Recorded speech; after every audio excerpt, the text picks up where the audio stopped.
Assalamualaikum warahmatullahi wabarakatuh. Selamat bertemu kembali di channel Indra Bayu. Di channel ini saya akan membahas mengenai tutorial pembuatan aplikasi yang berbasis website dan tutorial cara penggunaan aplikasi yang telah dibuat. Bagi teman-teman yang baru menemukan channel ini atau belum subscribe channel ini, silahkan subscribe terlebih dahulu. Selamat menonton. Di materi sebelumnya kita telah berhasil membuat form dengan metode get dan post. Setelah kita lihat, ternyata pada kedua metode tersebut ada sedikit perbedaan.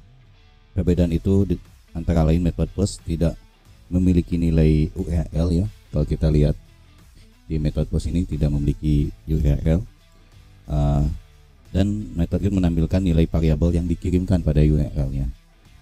Nah, sementara di metode post tidak memiliki variabel di dalam URL-nya. Jadi metode post lebih aman dan metode get kurang aman. Pada contoh yang sudah kita buat di atas berarti isi variabel ini ditampilkan pada URL-nya untuk metode get. Kenapa? Jadi tidak aman. Jadi kelihatan untuk nama ada Joko, untuk pesan ini semua jadi terlihat di URL. Jika metode get dibatasi panjang string hingga 2047 karakter, sementara metode post tidak. Perbedaan pengambilan data jika metode post menggunakan tanda dollar post ya, seperti ini, tanda dollar post untuk metode post, sedangkan metode get menggunakan tanda dollar underscore get seperti ini. Metode post biasanya digunakan untuk input dari form. Metode get menggunakan input dari link atau akses menggunakan link. Jadi kalau metode get ini dari akses link ini datanya, sementara post ini dia langsung dari form. Nah, untuk Anda yang belum melihat video sebelumnya, bisa diklik link di atas ya untuk mengetahui materi sebelumnya. Baik, selanjutnya metode post biasanya digunakan untuk input dari form ya. Metode post ini digunakan untuk mengirimkan data rahasia seperti password. Terus metode get digunakan untuk mengirimkan atau mengambil data publik seperti ID user atau ID halaman. Jika kita bekerja dengan form, maka kita akan menggunakan banyak jenis inputan. Ya, misalkan ada input text area, input button, input menggunakan select, radio button, checkbox, dan sebagainya. Kita akan mengupas jenis inputan tersebut satu persatu ya. Yang pertama kita akan membuat form inputan teks dan password. Pada contoh pembuatan form kita telah membuat inputan berupa teks. Pada contoh form, data yang diambil oleh metode hanya di load pada halaman itu juga. Yang kita buat sebelumnya metode get dan post ini dia load terhadap file itu, filenya sendiri. Nah, pada tutorial kali ini kita akan meload data tersebut pada halaman yang berbeda. Ditambah kita akan menambahkan inputan berupa password. Ya, kita coba buat codingnya.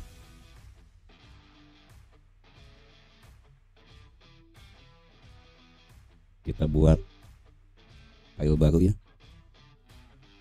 Namanya input text.php.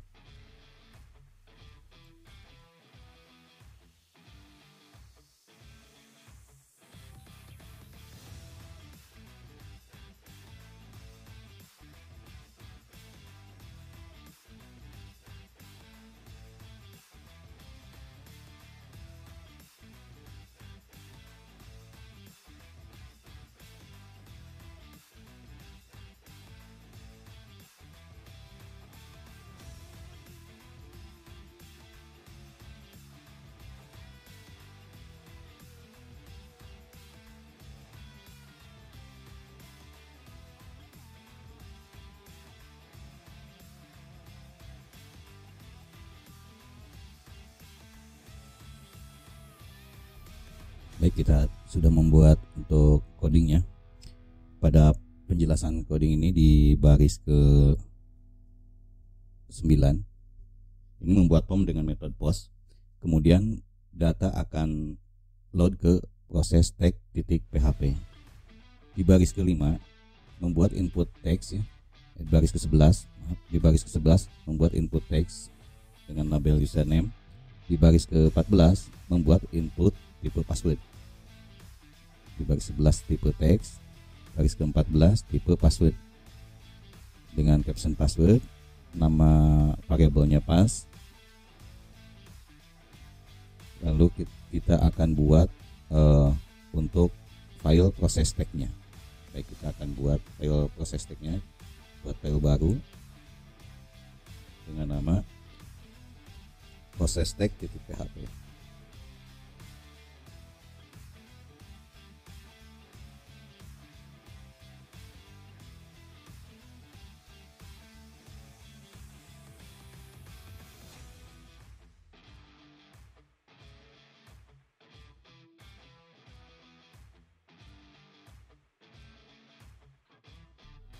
Nah, di baris yang kedua dan tiga kita membuat variabel dengan nama user dan pass, yang mana nilai yang pada variabel tersebut didapat dari data user dan pass pada input teks yang tadi kita buat sini. Pada baris ke-5 dan ke-6 ini untuk menampilkan nilai dari variabel tersebut ke browser. Baik, kita akan coba eksekusi ya. Di sini nama filenya tadi input text input underscore text titik php.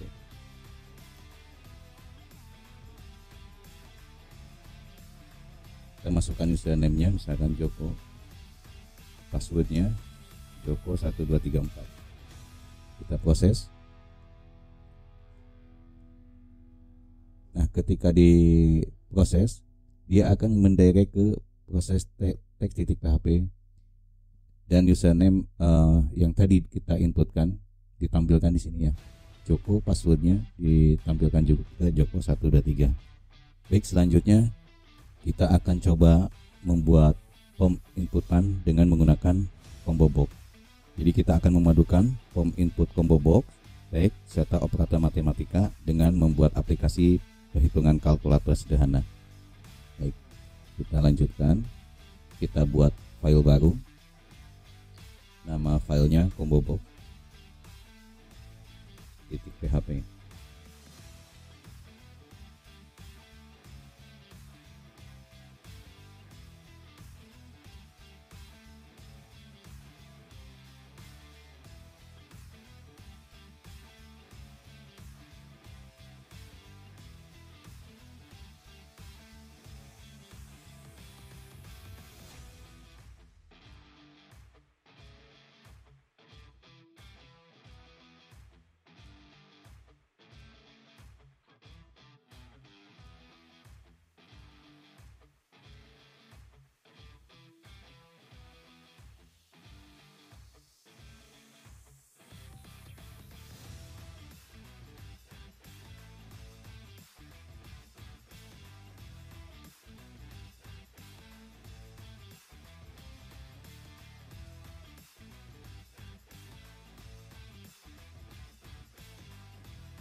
Baik, untuk coding perhitungan combo box sudah kita buatkan.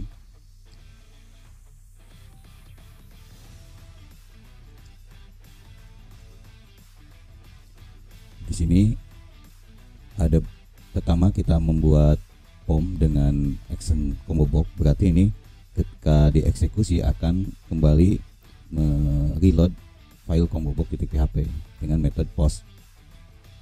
Selanjutnya di sini ada nilai A di input teksnya, nanti akan diisi nilainya berapa, nilai B juga akan diisi. Lalu di sini ada operator matematikanya, aritmatikanya, yaitu kalau misalkan kita memilih penjumlahan A plus B, maka dia akan mengeksekusi proses perhitungan tambah ya, A plus B. Nah, di sini perhitungan ini merupakan inisiasi dari variabel perhitungan dari select perhitungan. Nanti diambil value-nya apa? Ketika kita milih salah satu, nanti akan dikirim value-nya ke file combobox.php. Jadi di sini akan ketahuan value perhitungan apa yang kita pilih ya. Jika value-nya nanti tambah, maka A akan ditambahkan dengan B. Jika value-nya kurang, string kurang, maka hasilnya A akan dikurangi dengan nilai B ya. Nilai A dikurangi nilai B. Jika perhitungan ini kita pilih value-nya kali atau perkalian, maka A ini akan dikalikan dengan B. Jika value yang dipilih pembagian, maka A akan dibagi dengan B. Baik, kita eksekusi untuk tutorial combo box dengan aplikasi kalkulator sederhananya. Oke, di sini ada kesalahan di combo box line 29. Ini tidak didefinisikan ya untuk array key perhitungan. Jadi di sini kalau misalkan tidak ada, maka akan diisi dengan nilai defaultnya. Di sini tidak ada terdefinisi juga variabel A-nya, maka kita di sini untuk variabel A-nya harus didefinisikan, yaitu variabel A sama dengan pos A. Jika pos A-nya variabel A-nya tidak ada, maka kita kasih nilai defaultnya kosong saja atau empty ya. Yang B juga kita reload lagi. Di sini juga variabel keterangan tidak ada. Di sini keterangan defaultnya kita buat string kosong ya, dan hasilnya defaultnya kita buat 0. Baik, kita reload lagi. Nah, untuk pertama yang dikeluarkan adalah karena nilai A-nya belum ada, nilai B belum ada, maka di sini nilai A-nya masih kosong ya, nilai B kosong. Hasil kedua bilangan tersebut adalah 0. Jadi di sini kita buat kendali pengkontrolan ya, if nilai A lebih besar dari 0 dan nilai B lebih besar dari 0, maka proses ini akan ditampilkan seperti itu. Berarti di sini untuk nilai A defaultnya kita kasih 0 ya, tidak ada nilainya. Begitupun yang B. Kita ulangi. Nah, di sini Anda belum melakukan perhitungan. Nah, ini juga sama, karena belum memilih ya, jadi belum memilih perhitungan. Nah, di sini kita buat pengkondisian juga, berarti sama. Jika nilainya ada, baru if ini akan dieksekusi, tapi nilainya tidak ada, tidak dieksekusi. Jadi tampilan pertamanya seperti ini, kosongkan. Baik, kita akan isi nilainya. Untuk nilai A kita isi dengan angka 50 misalnya, dan nilai B kita kasih angka 25. Lalu kita hitung. Untuk perhitungannya kita pilih penjumlahan A plus B, kita hitung. Ini di sini tidak muncul. Baik, di sini tidak muncul ya, kita perbaiki dari codingnya. Yang ini kita buat di awalnya kita buat ini saja. Jika proses tombol hitung dilaksanakan, berarti jika post submit dieksekusi, maka akan menjalankan coding di bawah ini. Kita buat if set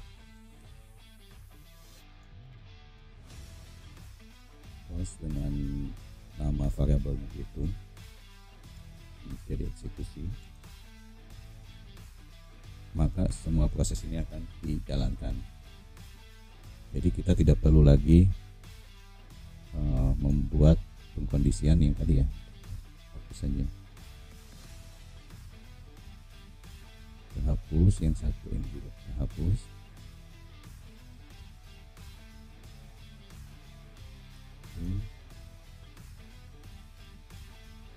Kita ulangi prosesnya.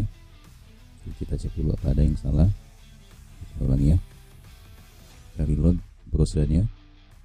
Ini diisi dengan 50, yang bawahnya diisi dengan 25. Kita hitung lagi.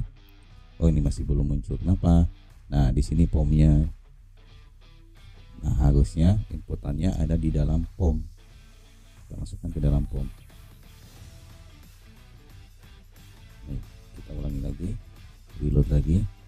Nilai A kita isi dengan 50. Nilai B-nya kita isi dengan angka 25. Hitungannya kita pilih misalkan A plus B. Kita hitung. Nah, muncul.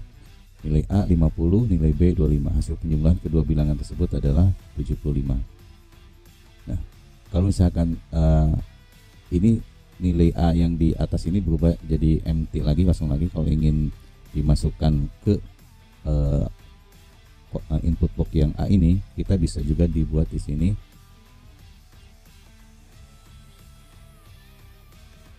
untuk perhitungannya. Proses perhitungan ini kita naikkan ke atas ya, di atas tag HTML-nya.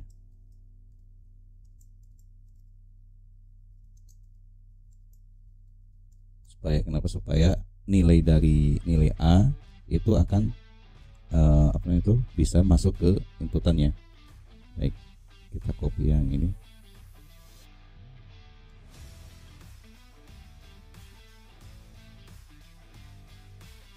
Ini kita cut aja ya, pindahin ke atas.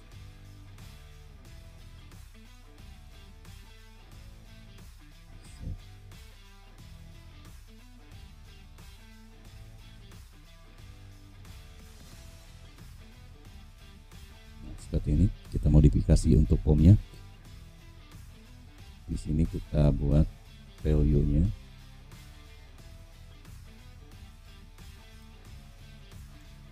Untuk mengisikan nilai, karena di sini berupa diprosesnya menggunakan PHP, maka di sini menggunakan teks PHP juga ya.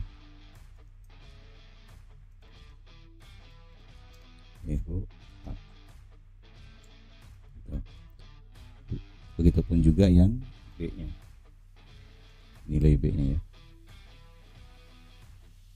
Kita coba lagi. Nah, nilai A-nya akan muncul. Nilai B-nya kalau kita ganti nilai A-nya misalkan 30, itu 30. Nah, di sini Anda belum memilih perhitungan. Nah, yang ini belum ada memilih perhitungan di sini, berarti yang ini harus diisi pula nilainya. Baik, kita buat di sini menggunakan tag PHP.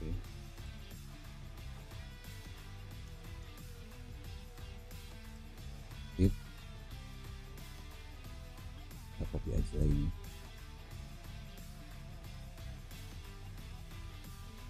Ini perhitungan. Jika perhitungan sama dengan tambah ya.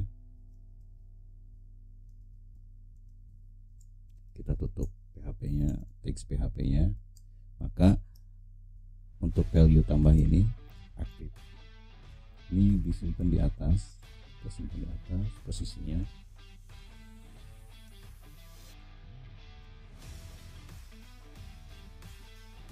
Ini selected ya. Jadi option untuk tambah ini di selected.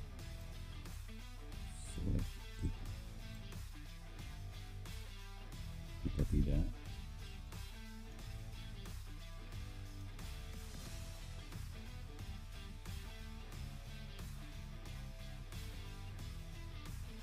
Ini ditutup dulu teks PHP-nya.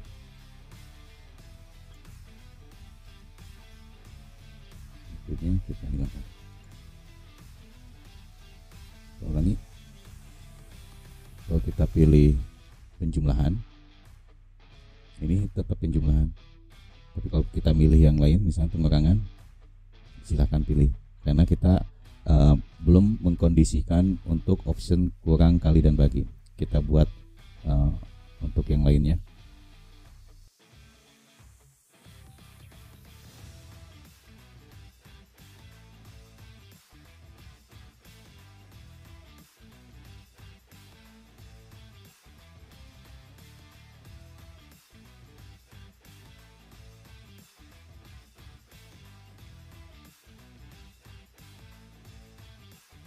Baik, sekarang untuk selectionnya, bagian optionnya kita sudah buat pengkondisian, dimana supaya ketika kita sudah memilih salah satu pilihan proses perhitungannya, itu akan disimpan di POM inputannya.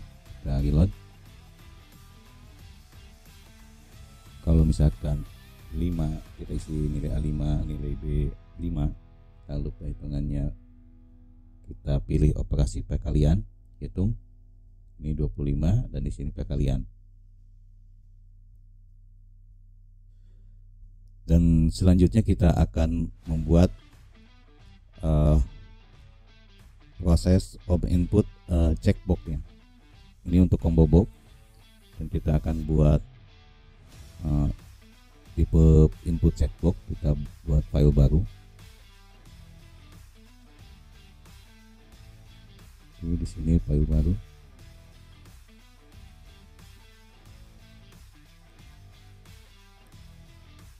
Checkbox.php.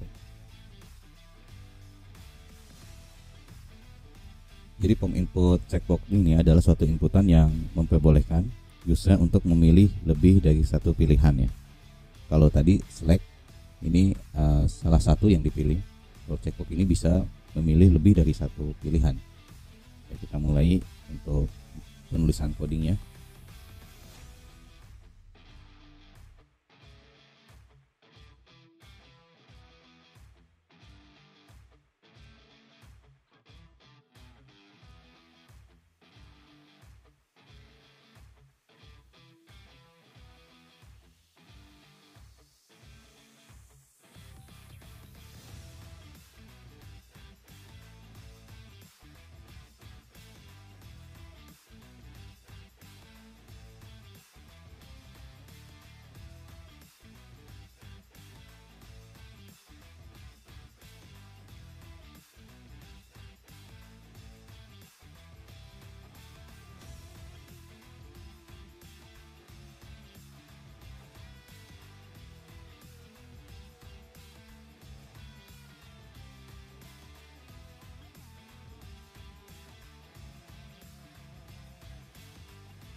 Baik, untuk sintak checkbook kita sudah buat ya. Di sini pemilihan bahasa pemrograman. Di sini ada beberapa pilihan yang nanti saya akan checklist, dan untuk bahasa pemrograman ini name-nya itu dibuat dalam bentuk array. Nanti kita akan bahas di materi selanjutnya apa itu array ya. Di sini program dengan ada tanda siku. Jadi array ke 0, ke 1, ke 2, ke 3 dan ke 4. Ketika disubmit, maka dia akan mengeksekusi sintak PHP yang di bawah ini. Ketika disubmit ya, set submit.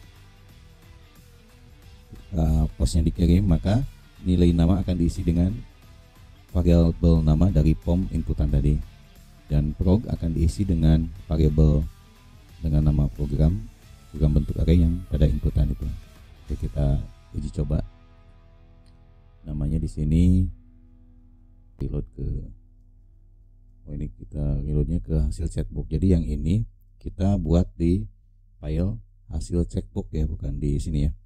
Kita cut aja dulu, kita buat file baru namanya hasil checkbook.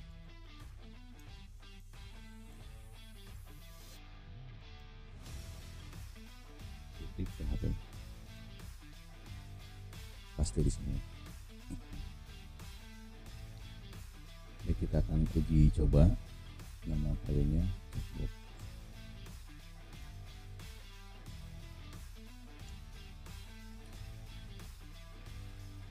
Kasih baris supaya rapi. Ini misalkan nama Joko, bahasa pemrograman yang dikuasai misalkan C++, PHP dan VB.NET. Ketika dikirim, halo, saya bernama Joko, program yang dikuasai adalah C++, PHP, VB.NET. Nah, di sini di hasil checkbook ini kita mau ada pengulangan model baru. Sebelumnya loopingnya ada for, terus while, do while. Nah, di sini ada for each. Nah, nanti kita akan bahas lebih lanjut di materi array ya, karena di sini dia mengulang suatu array yang prog ini diinisiasikan dengan hasil. Nanti kita akan bahas lebih lanjut di array. Dan selanjutnya untuk POM input radio button itu beda dengan checkbook ya. Kalau checkbook itu bisa dipilih beberapa item pada inputan radio button. Radio button itu adalah kebalikannya. Radio button hanya mengizinkan user untuk memilih hanya satu pilihan saja. Kita buat lagi file baru, yaitu inputan menggunakan radio button. Oke, buat nama radio button. Kita copy saja yang coding yang sebelumnya.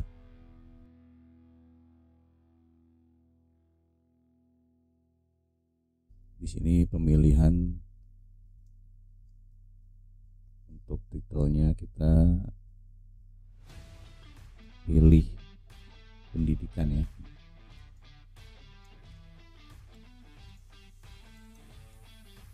Pendidikan ya.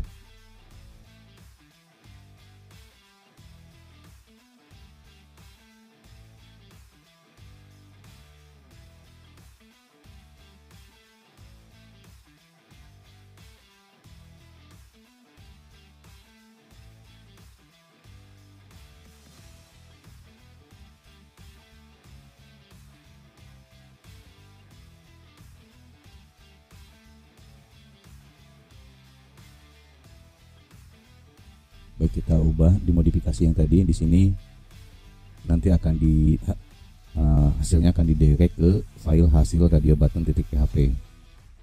Prosesnya sama ya. Kita buat juga file hasil radio button.php nya untuk mengeksekusinya, buat file baru. Yang tadi hasil checkbook kita copy juga, paste di hasil radio button.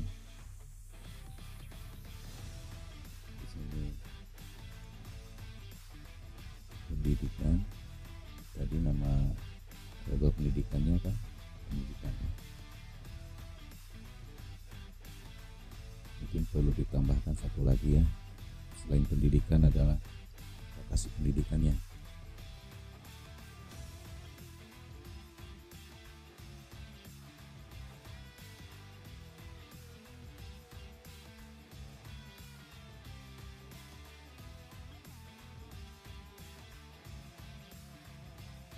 kita buat outputnya.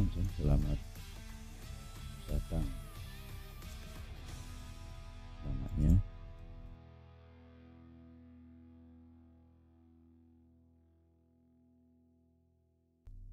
pendidikan ya Anda, pendidikan, variabel pendidikan.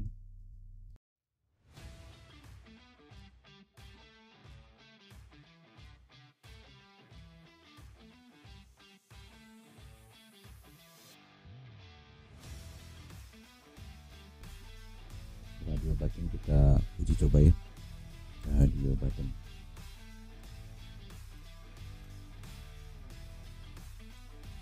Misalkan diisi untuk namanya Junaidi, pendidikan terakhir misalnya S1, lokasi pendidikannya di kota Bandung. Kita kirim nama Junaidi, pendidikan terakhir S1 dengan alamat Bandung. Nah, seperti itu untuk radio button. Dan untuk input form text area kita sudah dicoba juga di pertama ya, ketika kita membuat method get dan post.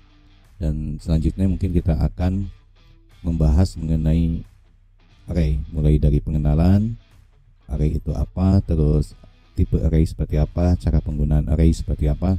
Itu kita akan bahas di materi selanjutnya. Terima kasih sudah menonton, semoga bermanfaat. Assalamualaikum warahmatullahi wabarakatuh.